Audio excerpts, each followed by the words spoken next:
that I would like to cover today is really Chinese New Year, Spring Festival, and I would like to talk about what this holiday actually is, what is the cultural background, because I believe it's extremely interesting, the cultural background of it.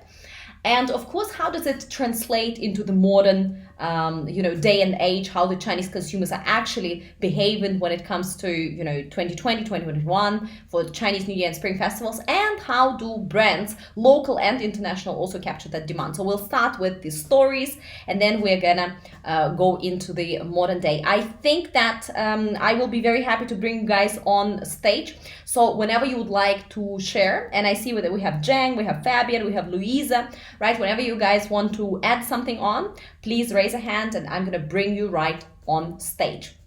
So without further ado, we're going to start from afar. We're going to start with the three legends around Chinese New Year, three stories that we all need to know when we talk about Spring Festival, and that I think that many foreigners don't know. And even in China, I mean, there's a lot of interpretations of those legends. So just literally 2 days ago, I was reading up, and there is this blog called ChinaHighlights.com. They just published the three stories around Chinese New Year, and I would like to feature them for us today. Let's start with the first story, right? To prepare our cultural backstage, right, of the Spring Festival. So the legend of why New Year is celebrated. So in the Western tradition, we say, okay, this is the new beginning. It is, the new year is coming, the new beginning, the end of one epoch and the beginning of the other. So that's a little bit the meaning. But in China, actually, the story is a lot cooler. According to this interpretation, and again, there are a few variations, but this is, I would say, rather solid interpretation. So Chinese New Year Day, so celebrating Chinese New Year, is in Chinese called Guo Nian. Guo, it means to pass, right, to come over, and Nian is essentially a year. So pass into a new year. But at the same time, Nian is an ancient monster in China that essentially is the hero of our today's story. So, in ancient times, there was a monster named Nian, or his name was Nian Shou, with a long head and sharp horns. It dwelt deep in the sea all year round and only showed up every New Year's Eve to eat people and livestock and basically terrorize local villages. So it starts incredibly interesting. It's like a dragon that terrorizes villages and essentially needs to be slayed and needs to be handled, right? So we are waiting for a hero. Who is that knight in shiny armor? But here's what happens. So on the New Year's Day, for centuries and centuries, people would flee to remote mountains to avoid being harmed by the monster. People had lived in fear of this monster, Nian, until an old man with white hair and a ruddy complexion visited the village. He refused to hide in the mountains along with the villagers, but he successfully scared away the monster. How did he do that? He pasted red papers on the doors. He started burning bamboo, and when you burn bamboo, it actually makes loud cracking sounds. He also used candles in the houses, and he was wearing red clothes. When the villagers came back to the village, they were really surprised to discover that the village had not been destroyed. So after that, every New Year's Eve, people did exactly what the old man did, what the old man instructed them to do to scare away monster Nian, so that Nian never showed up again. This tradition has been continued until the present time and has become an extremely important way to celebrate the New Year in China, of course. And let's not forget that there's a huge diaspora of Chinese all across Southeast Asia and essentially the world even, right? So right now, Chinese New Year is truly celebrated globally. So this is the story of Nian and why we celebrate New Year. Any additions? I see Natalia here, who is a sinologist. I see Zheng here. I see, Fabian. I see Lilian. Any of you have anything to add when it comes to celebrating, or let's say cultural background when it comes to celebrating Chinese New Year? Please raise your hand and let's chat about it. And if Yeah, I'm looking forward to see your hands, guys, so we can chat about it. And meanwhile, I will tell you what are the two other stories that we are going to be discussing. One story is on the red envelopes. Why exactly are we giving away red envelopes? And the final one is why we have these spring couplets that are pasted on the doors, right? So let me see. Has anybody raised that hand? Not so far. Okay, great. So let's move on to the next legend. Legend number 2. The legend of why red envelopes are given. And I also think that very few people actually know why we're giving lucky money. We all love it, right?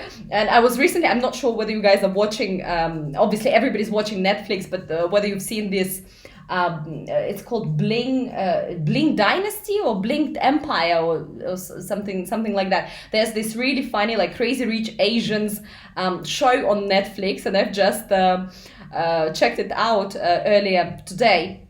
So one of the guys on the show, he was basically saying Chinese New Year is super awesome because in the West, you wake up in the new year and you are tired, and you're basically just tired. And with Chinese New Year, you wake up as a child in the morning and you have money. You have like red packets and you have a lot of money. So all the kids are extremely happy. Ooh, I have one hand. Yes, we have Antonina here. Antonina is joining us right now. Hi. How are you today?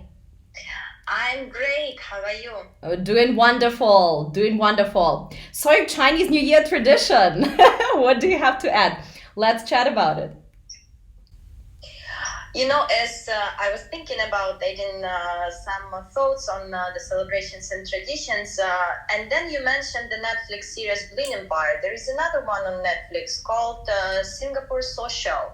And surprisingly for me, after even publishing the book about China and talking about holidays, it's very interesting how in Singapore they create some sort of noodles, then they have to pull it all together for the purpose of prosperity. I never heard about this custom. Is it something about Singapore or south of China? Yeah, so actually there's a lot of obviously regional variations when it comes to celebrating New Year. And let's also remember that when it comes to Chinese diaspora in Singapore, or it can be, Malaysia, Indonesia, like wherever in the world, or even the US, people usually carry their regional traditions rather than, just kind of overall Chinese traditions. For example, I'll give you an example, even in mainland China. For example, in the north, during the New Year, what is the traditional food that we eat? What do we eat? Of course, dumplings. Yes, we eat dumplings. That's exactly right. And what do we eat in places like Chongqing? So in central China, like Chongqing and Sichuan, what do we eat? I'm not sure about that. Never lived in the south. Yeah, so in Chongqing, and I was in Chongqing for 4 years, right? We eat tuan yuan, so we eat this tang yuan. Yes, and why do we eat them? Because it's tuan yuan yuan. So basically it's round and together. So you are basically coming together. Exactly. And what do we eat in the south? What do we eat in Guangdong? We eat the very interesting sweet kind of pie, which is called nian gao. And why do we eat nian gao? Because it's nian gao gao. So every year higher and higher. So basically in the south, they really know about money. And they are like, okay, if I eat that, I'm going to be, becoming even more prosperous every single year. I have Zheng Yi here. Phenomenal to have you with us. Please join. Yes. We would love to hear your insight. Hi, Zheng. Hello. Hi. Yes, I think if we're talking about Chinese New Year traditional and food, it will be definitely a very important topic because everyone knows that food is very important for Chinese. And as you said, it's also very interesting because China is so big. So if we talk about Chinese New Year tradition, in the north, it's kind of 饺子 and in the south, it's the kind of 年糕. But very interesting, I think also in Shanghai and in the cities near Shanghai, we eat 馄饨 because I come from Shanghai. Yes. And even during the whole Chinese New Year, Also, there's special food for very special day. It's like we have to have a fish on the table at the end of the Chinese New Year. But the fish cannot be cut. They have to have the head and the tail. So it means that the whole year will be in a whole thing and not be cut in different pieces. And you're not allowed to finish the fish because we say this is 年年有余. So you will bring. So it means every year you will have something left in your pocket. So I think it's very interesting to see in the Chinese New Year, in the whole season, everything has a meaning, and it's a little bit different than here in the Christmas. I can say, because I live now in Germany.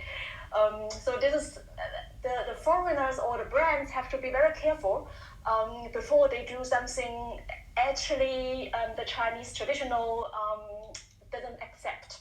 Absolutely, Zheng, I'm totally with you on that. So China is extremely diverse, right? There are so many national minorities, cultural groups, and also regional differences. To Antonina's question, when somebody brings a piece of that culture to Singapore or to New York or to Germany or somewhere else, it always changes and twists a little bit. So, for example, fortune cookies, right? We don't have fortune cookies in China, but it is probably the most. No, not at all. Yes, it is the most Chinese thing that that people think of in the US when it comes to China, which is totally bizarre. And you, Zheng, you live in Germany. You probably know the horrible lumpia rolls. Do you know what I'm talking about? I know you mean the Duna. Yeah, well, no. They're called lumpia or something like that. They are the spring rolls, like massive spring rolls in Germany. And when you go to any German restaurant, they will tell you, like if it's Asian restaurant or Chinese restaurant, they will always serve you that oversized, like massive spring roll, which looks humongous, exactly like a döner. So that thing for Germans, when they think about Chinese food, they think about this huge, ugly, oversized spring roll, and in China we don't have stuff like that. So Antonina, to answer your question as well, of course some of the traditions are regional, and with this noodles, it's most likely for longevity, so basically a show to make sure that you live together, and then you put it blah blah blah. So there's definitely some regional culture. And if we have anybody from Singapore here, I would also love to hear more about it. But as you said, Zheng, you need to be extremely careful how you want to portray China as non-Chinese, as a brand that works in that market, because you have so much potential to miss the point, right? And I will say to every brands, they want to, if this is the first time for them to go to Chinese market, it's very important that you talk to a local Chinese in front. Don't trust any translation or don't trust any information on Google 100%.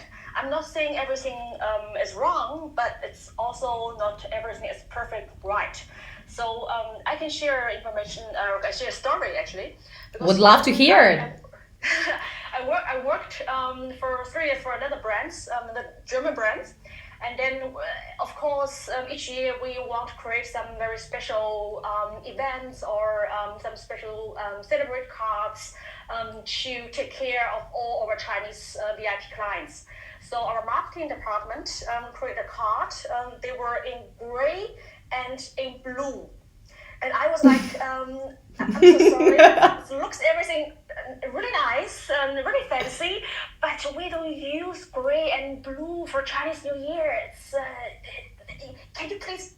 It's bad luck. To red and to golden, and this is all we love. And then they say, yeah, but we checked on Google, and next year should be I can't remember which elements they talk, like water or wood, so that will be the year of blue.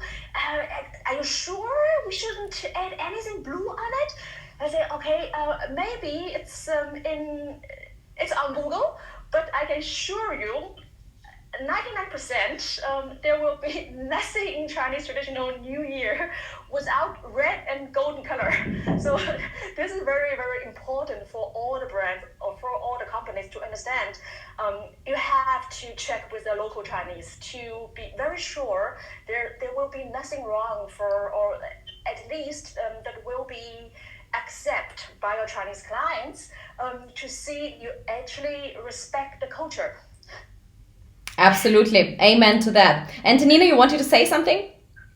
Yes, I do actually come into these stories, and that information on Google is not really trustable. I have an example here in Dubai, where I'm based. Each year, we have one professional who is specialized in feng shui, and she's preaching this idea of rolling.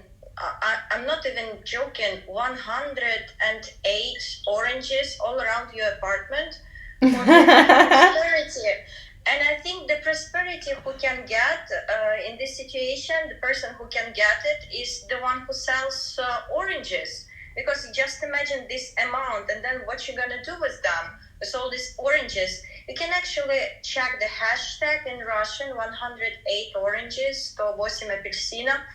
And it's quite popular in Kazakhstan. So I guess some information gets spread really quick and people get to believe it easily because it's something very far from our countries. Plus there is CNET, Chinese internet. Not everybody can double check on Baidu what is the custom to celebrate Chinese New Year. And feng shui is such a mystified area of knowledge, so it's really hard to find a professional who will give you adequate information on following those rules. So what Jen mentioned about blue and gray color, yeah, that's the case.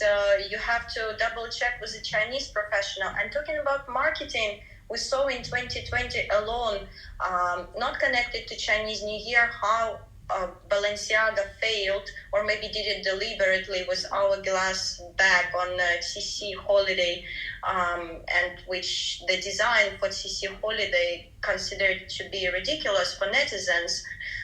So I think it is important to have one professional in your company who understands the culture.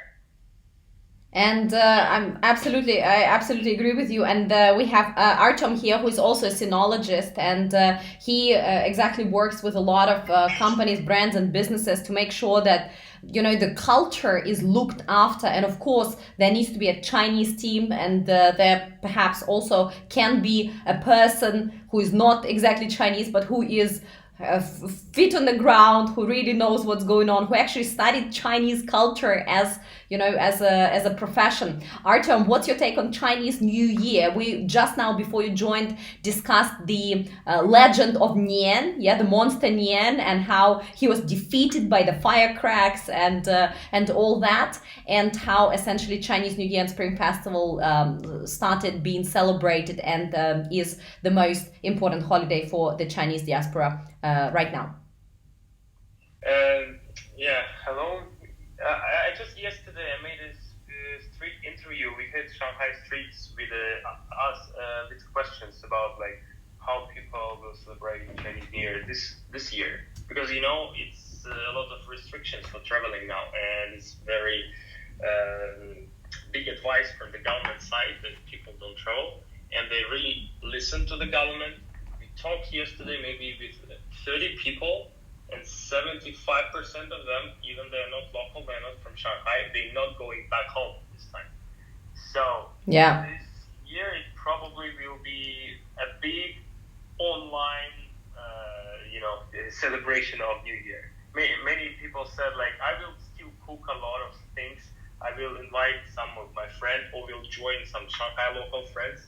They will cook a lot, and then they say like, I will stream the whole night for my mother, like on TikTok, or I will like call on WeChat group, and then we will have all relatives there together. I will put my phone like on tripod, and everyone can see what I'm doing that night.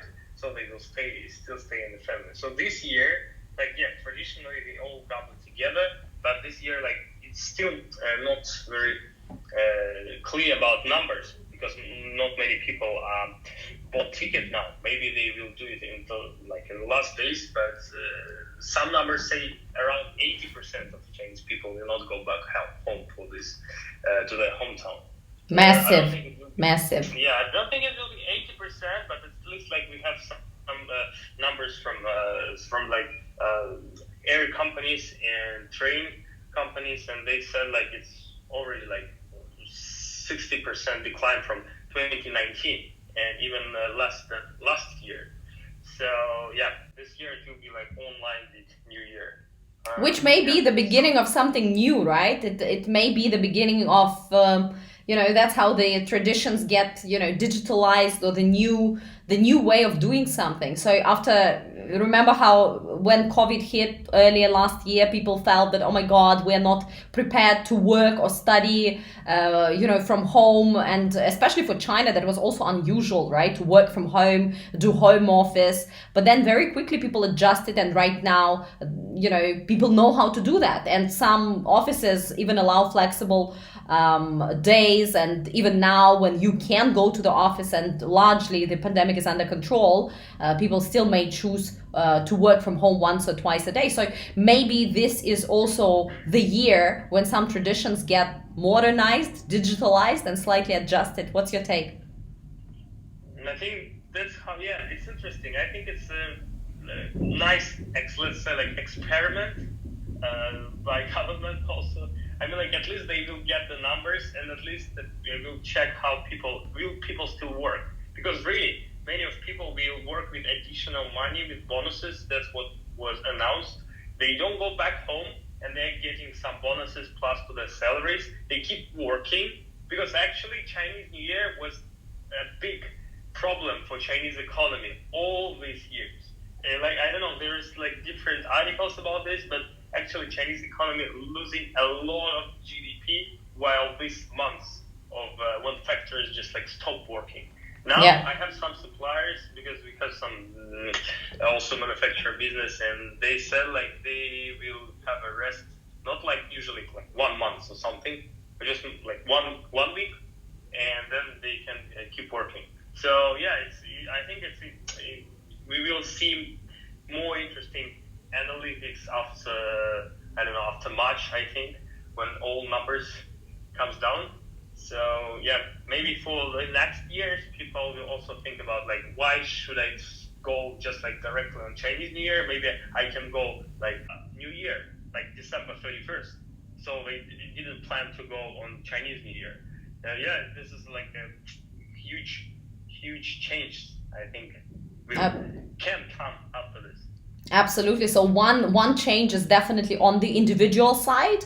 When you suddenly for the first time experience it through digital means, and plus you get a bonus. So are you going to save that bonus, or are you going to spend that bonus? Is it going to be revenge consumption? Is it going to be, some celebratory stuff? Or are you going to essentially put it into some other fund use, etc.? And at the same time, as you said, the whole economy is impacted, because right now the factories are open and manufacturing is through the roof in China, right? The recovery is unprecedented. So it's going to be very, very interesting. And let's see how exactly in March the whole numbers come out and the whole market adjusts. Very, very interesting times.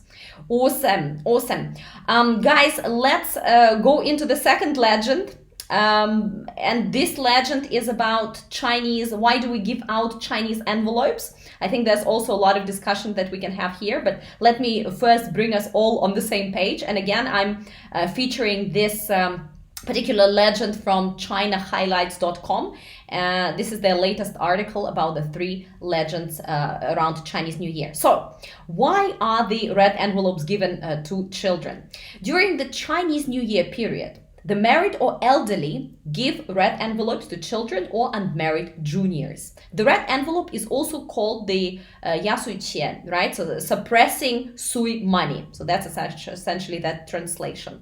According to legend, on New Year's Eve, besides the monster Nian that we have just now spoke about, there was another demon named Sui that came out to terrify children while they were asleep at night.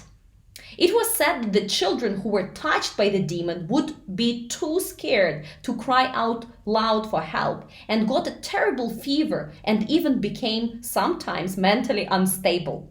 To keep children safe from being harmed by monster Sui, parents would light candles and stay up the whole night with them.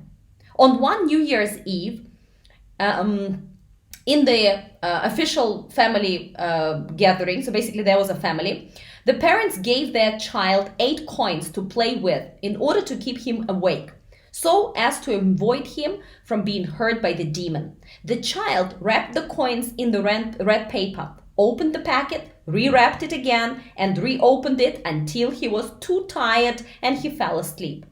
Then the parents placed the packet with 8 coins under his pillow.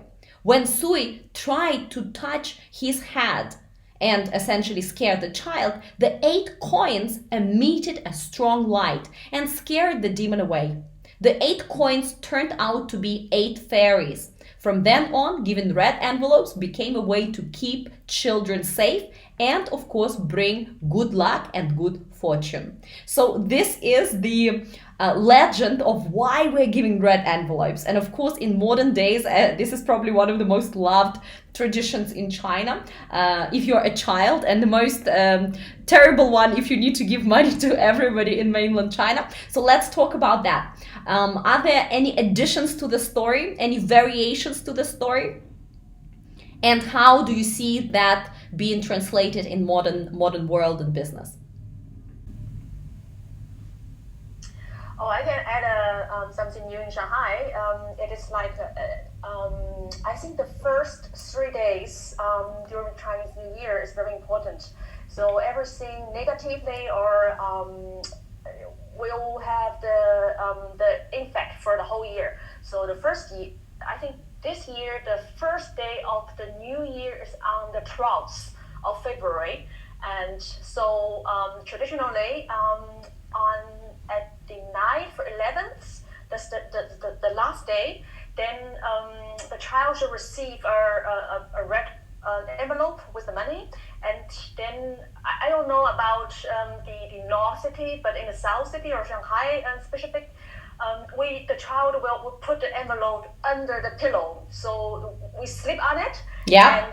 And you will have a very great dream. And the next morning, if you wake up, normally they will combine with the sweets like sweet chocolate, not chocolate, but the hot candies. So you will eat the candies first, and you will have the first thing in your hand is the money, and then you can talk in sweet and to say to your parents, Happy New Year. I wish you the whole year will be great. And in the first 3 days, you're not allowed to say anything negative. It's very, very important. So I think it's to the envelope, but now everything moves to digital. So I still receive some red envelope on WeChat Pay. Do you sleep on your phone? Yes. What a gorgeous tradition. What a gorgeous way to start New Year, with sweet in your mouth and with a lot of money under the pillow / on your WeChat Pay. Yeah. This is the modern days, This is gorgeous. This is gorgeous. Do you also need to give away a lot of hongbao to friends' children? Yeah, we do. But I think because I'm living in Germany since 2001, so it's almost 20 years now, and it's more symbol that like I'm thinking of you guys, and I want to bring you some lucky in the first 3 days. It's not about the amount. So I will send some small money with 8 yuan or 88, something like that. So to, of course, WeChat, I don't know how we can live without WeChat. So through all the friends and relevant and close friends' child, and just to give them something to have a lucky in the year at the beginning. Absolutely. And I think that's very interesting that you mentioned the amount, because in some parts of China, you give very little money. In some parts of China, you give a lot of money to the kid. And let me give an example from, let's say, Hong Kong, right? So the lucky money that you give here is very little. It's literally like 20 Hong Kong dollars, which is 18 or 17 RMB. And that's considered okay. So you give it to your, I do not know, to the guy who brings in water, or to the guy that brings in post, and to the kids as well. Or when you go to a restaurant, you just basically give this 15 to 20 RMB.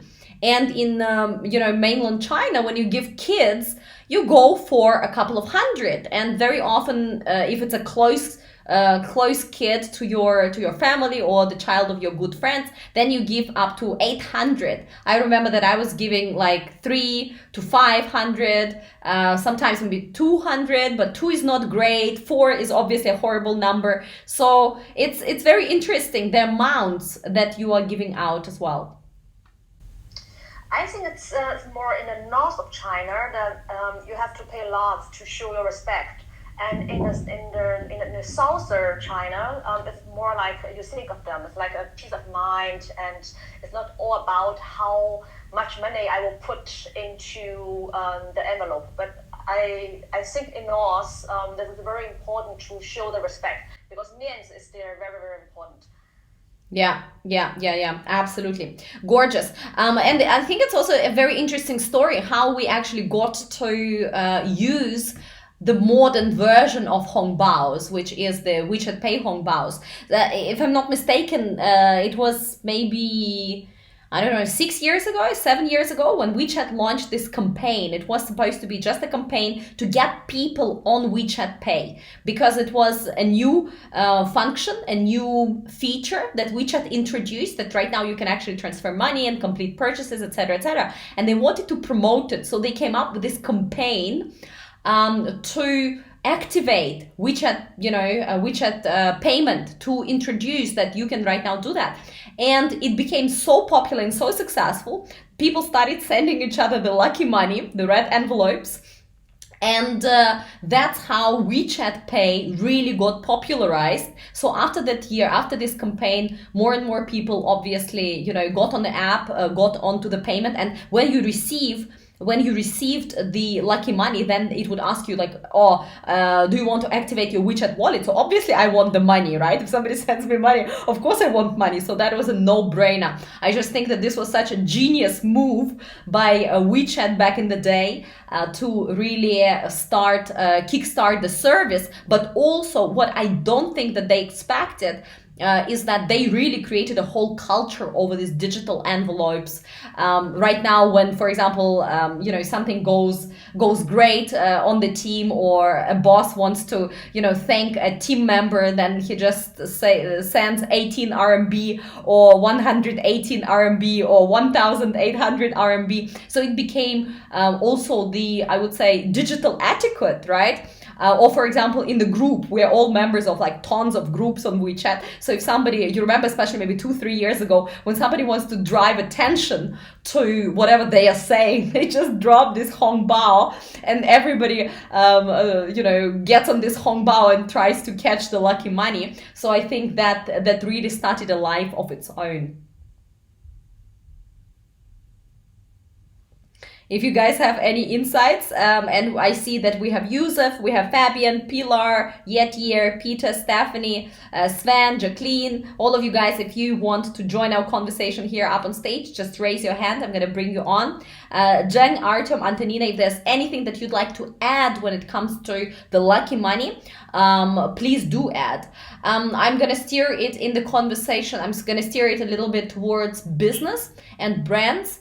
And obviously right now, when it comes to New Year campaigns, we see a lot of brands using this lucky money concept, right? So they don't necessarily just give discounts, but they give you a red envelope, and that red envelope coupon can be used for additional purchases, etc., etc. Also, of course, when it comes to offline promotions, we see red envelopes really cool, for example, luxury brands, they create these gorgeous designs of red envelopes. And if you buy, for example, a month before Chinese New Year, they give you the stacks of these gorgeously looking red envelopes. Of course, the CNY package designs for a lot of products also have them. I see that Artem, Antonina, you want to speak, so I'm gonna stop right now and let you talk. Well, Artem, you go first. Just because we talk about business, I think like everyone likes Humbaos, but not bosses and owners of the companies, right? Yeah. To give this Humbaos at the end of the year. And this is a big thing. I mean, like, it could be compared with annual bonuses in the Western companies, but it's still a bit different. Annual bonuses still have the rate. I mean, like, you can expect, you understand how much you will get. But Humbao, especially for like not for top managers, but for like office workers or even like factory workers, they always kind of surprised.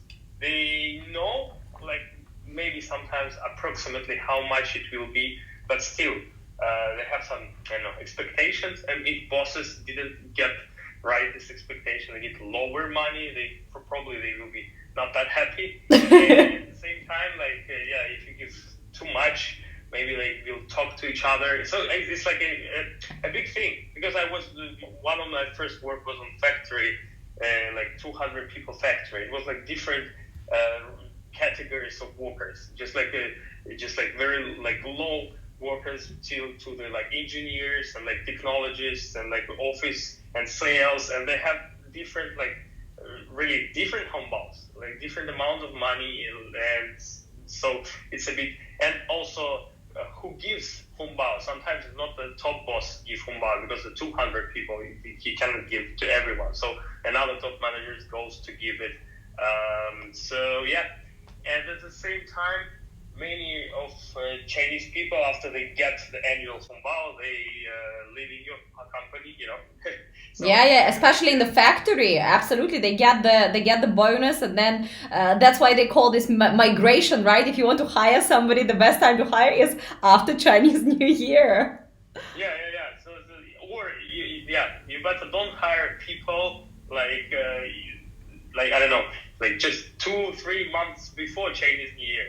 Because like probably they will ask for bonuses anyway. I mean, like you cannot avoid this. You still need to give them Humbao, but they still didn't prove your like their like professionalism or any skills, and you're still giving Humbao, and maybe you will not see this person again like after Chinese New Year, after they go back to hometown, which is like also quite a standard situation here. Yeah. So this a big thing. I mean, like in terms of business etiquette here. Very cool, very cool. And could you give us a guideline? How much, in your experience, right? You're right now in Shanghai. How much, in your experience, the office ladies or gentlemen get for a Chinese New Year Hongbao?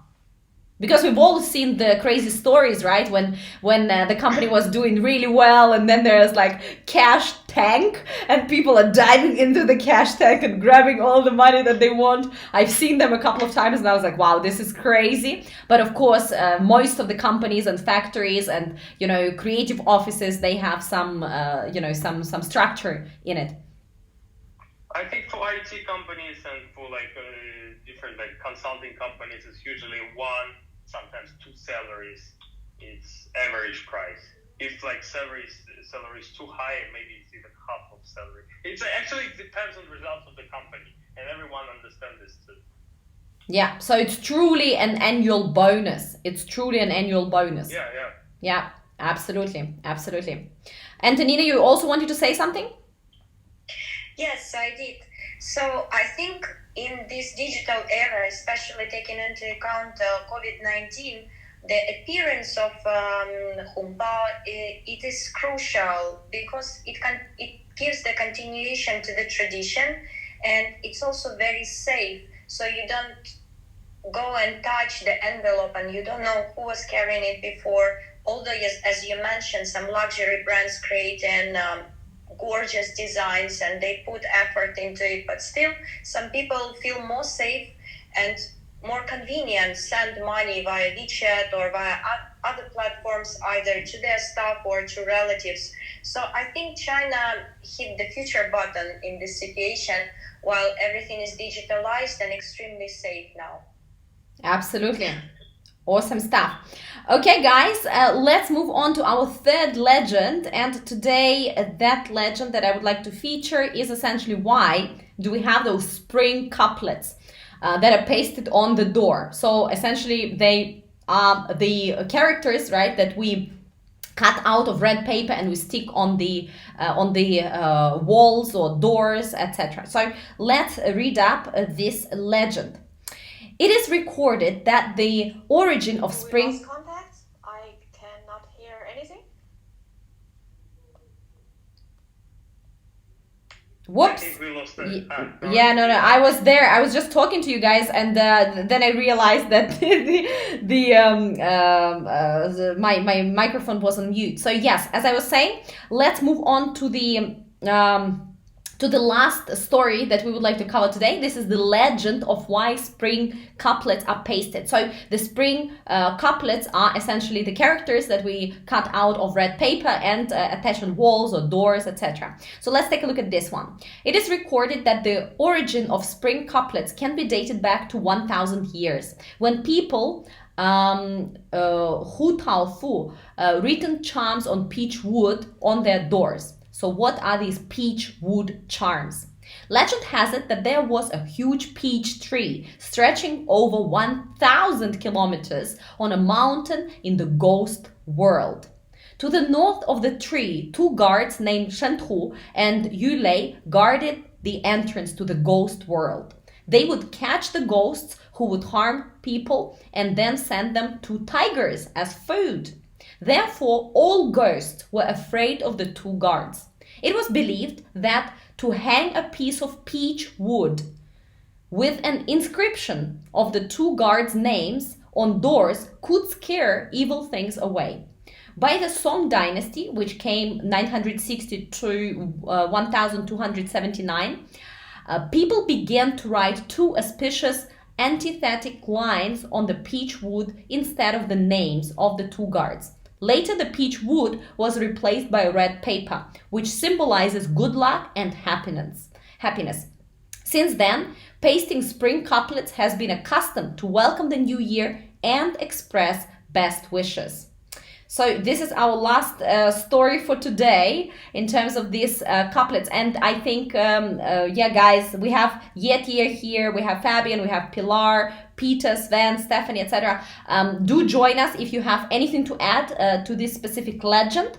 And I think that we can talk about really, preparing the house, preparing the product, preparing the decoration for Chinese New Year. How do you actually make an effort as a brand, as a company operating in the China market when it comes to this most important festival?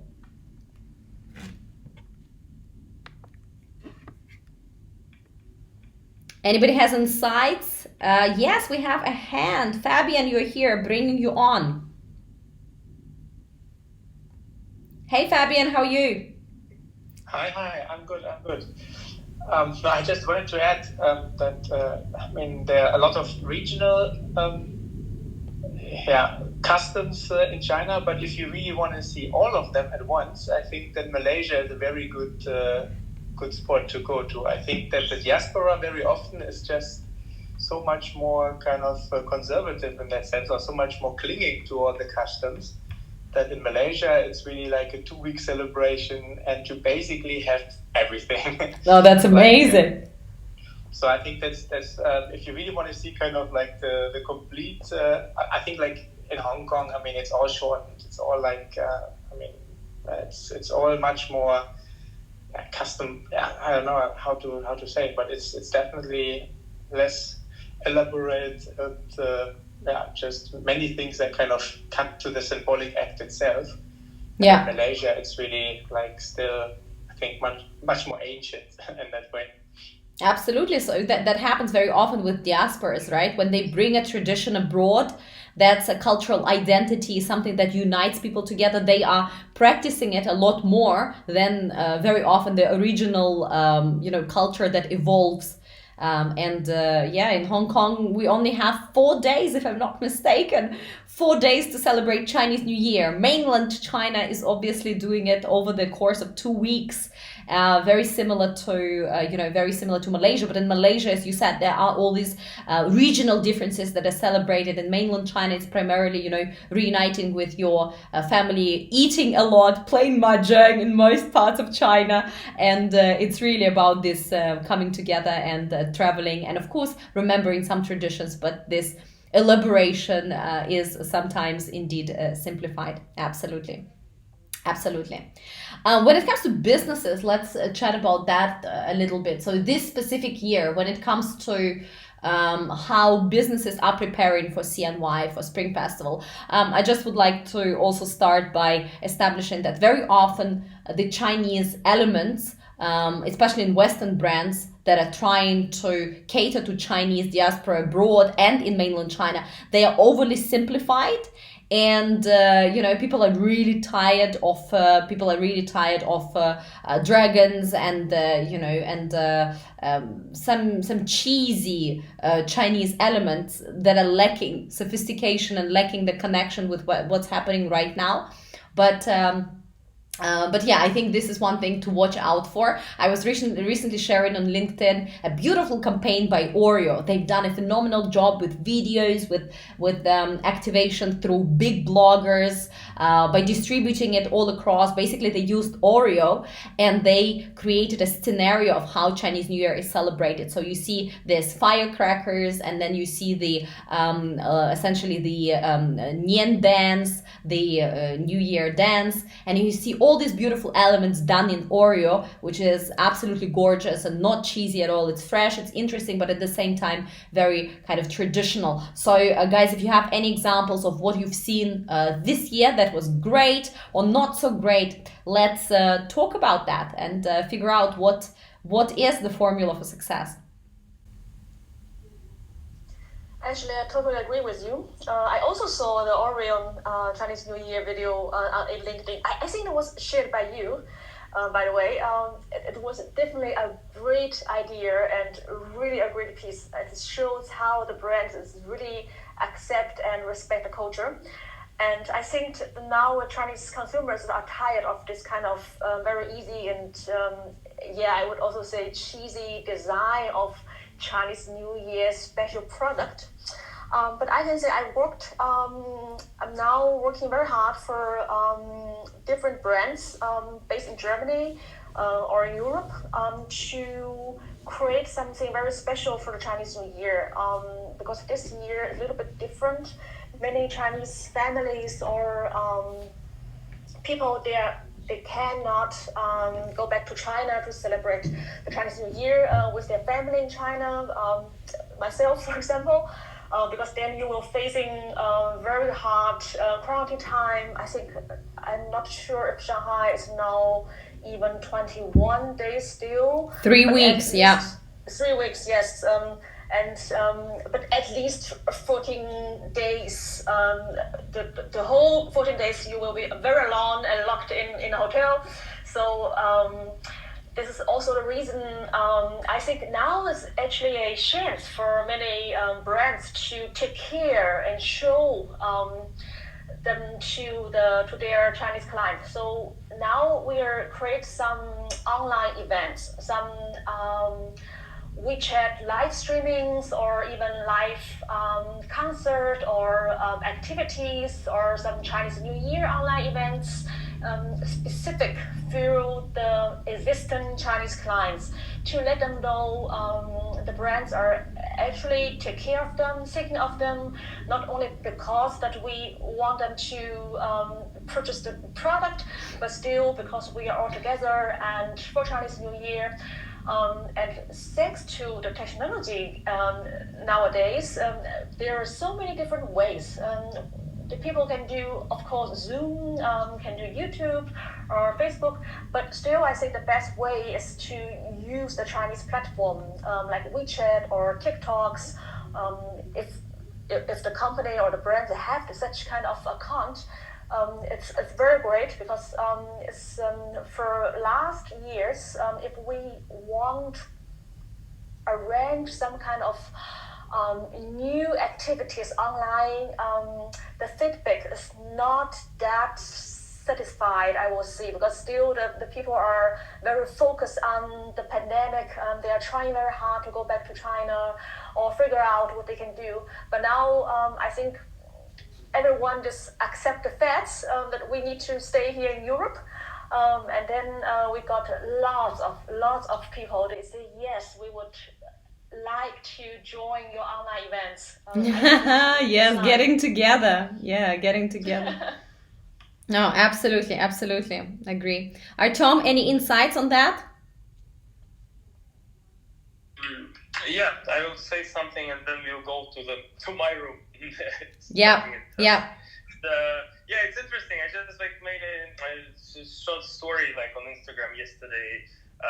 It was a Montclair brand. Yeah. Right? And they have this kind of also Chinese New Year style kind of concept creation. I know what is that. It's a kind of a mix of a devil and cow all in red. And then one of Chinese followers said every year around this time, every luxury brand is showing us how terrible the impression of China is. Yeah, this is a quote. Some local brands have better understanding and design than any of those luxury brands. Yeah. And yeah, I think I agree. They are trying to to let's say teach China how to create something special maybe, but most of the efforts for now is really Chinese people just laugh at them at least, or got offended, and when they offended what's going on. So yeah, so I think it's still because it's not long tradition, right? It's only around 5 years how big brands start to trying to adopt the stuff for Chinese New Year. So I think it's still a long way to fill Chinese customers. Yeah, absolutely. No, that's a great addition. Thank you, Artem. And I know that you need to run to your room. I'm just going to finish up here in a couple of minutes. I'm joining here with Pilar. Pilar, you're joining us on stage. Looking forward to hear your insights. How are you? Thank you. Hi, Ashley. Hi, everyone.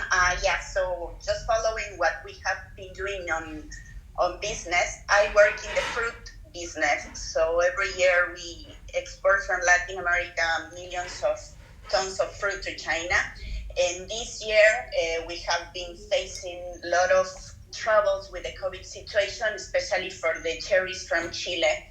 So the Chilean Cherry Committee this year has been doing an amazing work with all the different platforms in China, JD, Eon, through Weibo. So they have been trying to adjust even closer to the traditions of Chinese customer. So for example, this year is the biggest promotion that they have launched to the 30 years, and they are giving to the 10,000 winners in China a list of a lot of gifts, starting from a Tesla car that goes to a Dior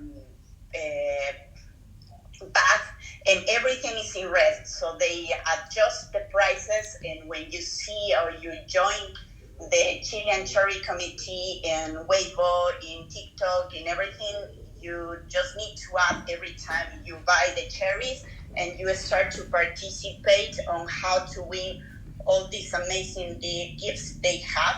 And it has been a success because in 1 week ago there was a big huge rumor around China that one cherry box has COVID, so the sales is starting to drop. Yeah. But after the efforts that they have done, now we can see a recovery on the market, which of course for us is working for all the exporters from here. So it's something that the Chilean committee and everyone in Chile has been working through the years. But I think this year, with all the platforms that we have, we are being successful, and we can see what we can do. Absolutely. This is a beautiful, beautiful share. Thank you so much, Pilar. Indeed, by now, it's not optional. to participate in a CNY, it is absolutely paramount to be a part of this this holiday. Zheng, have I interrupted you, or was it Pilar who was talking? Sorry, I think I interrupted someone. Oh, I actually just want to say, actually, it's very nice to meet you here and talk to you all guys in the room.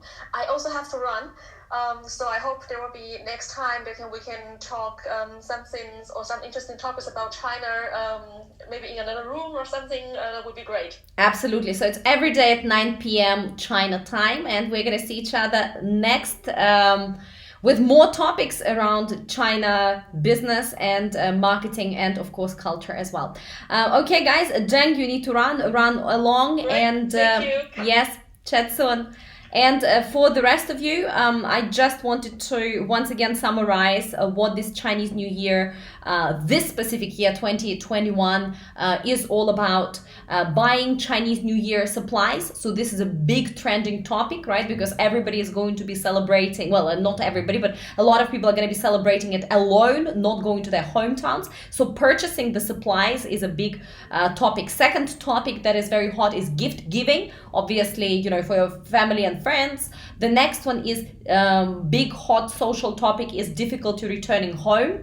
So some brands can show care and appreciation and support towards people through their communications online. And the last one is, as always, as every year, this time of the year, another hot topic for CNY is the challenges of intergeneration communication. So what do I mean by that is when you go into, China, you go back to your hometown, then your parents or grandparents or your aunt will definitely ask when are you getting married, when are you going to have a child, etc., etc. So all these four are essentially very hot right now, and a lot of brands are looking to make these I would say centerpieces of their communication in the next 2 to 3 weeks.